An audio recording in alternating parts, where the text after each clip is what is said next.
I'm now up to part 14 of my magazine game collection videos.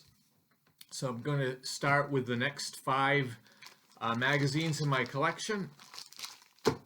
This one is S&T number 35, and I did a fairly extensive replay video on this. I've written on this game before. Year of the Rat, Vietnam, 1972.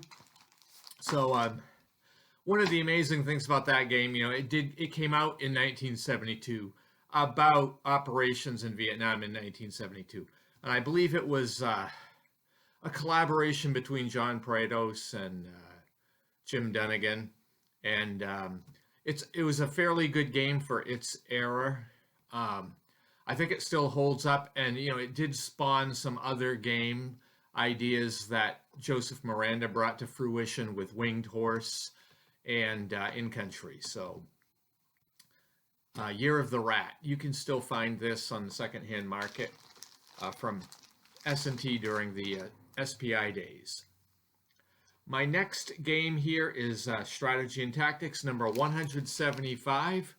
This is called Germania, and this is a game designed by Joseph Miranda, and it is really the 4th game in the Ancient War series.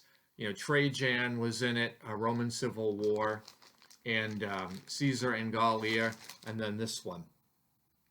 And I've played 2 of the 3 games in the system, and I've never connected them all together, but I understand, this game is also, it's a very solid entry, just like the other ones are in the system. So, Germania.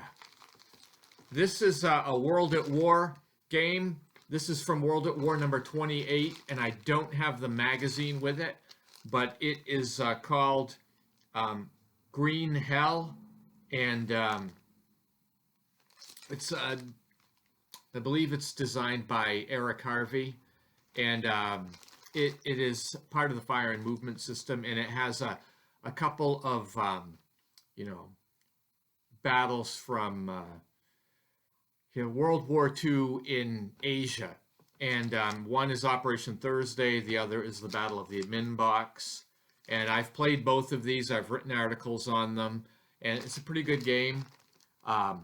World at War number 28, set in Burma. Then I have this one, Strategy and Tactics number 235. It's a system called Cold War Battles.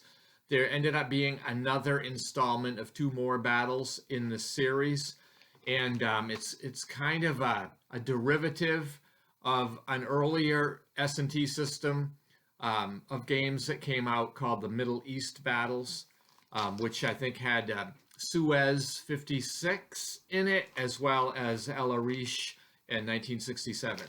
But this one has Budapest 56. I did a replay article on that for my video channel here, and I've written on that, and I've also written on Angola 87 as well. So the system holds up quite well. It's fairly quick playing. It gives you a nice overview historically of the events that are covered. So that's S&T number 235. These games are designed by Joseph Miranda. Now, the last game here for today is S&T number 85. This is an older issue that I have called Fighting Sail, Sea Combat in the Age of Canvas and Shot, 1755 to 1815. This is designed by John Balkowski, so for that reason alone, I would have the game. I mean, he's got some highly rated complex games under his belt.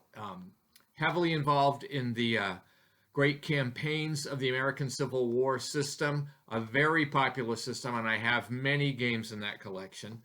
He did the Korean War for Victory Games, which is an outstanding game. It's still available.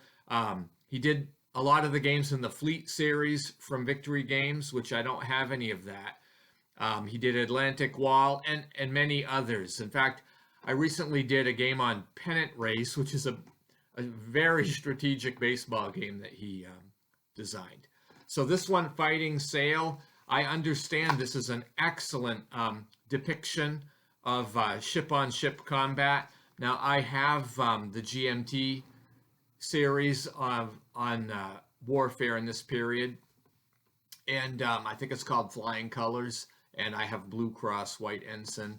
But this one I think is probably more playable, more approachable, and a very interesting system. So I haven't tried it yet. Like to get to it sometime. But that's S&T number 85, Fighting Sail. And that is conclusion to part 14 of my magazine game series. Thank you for watching, and I hope you have a great day.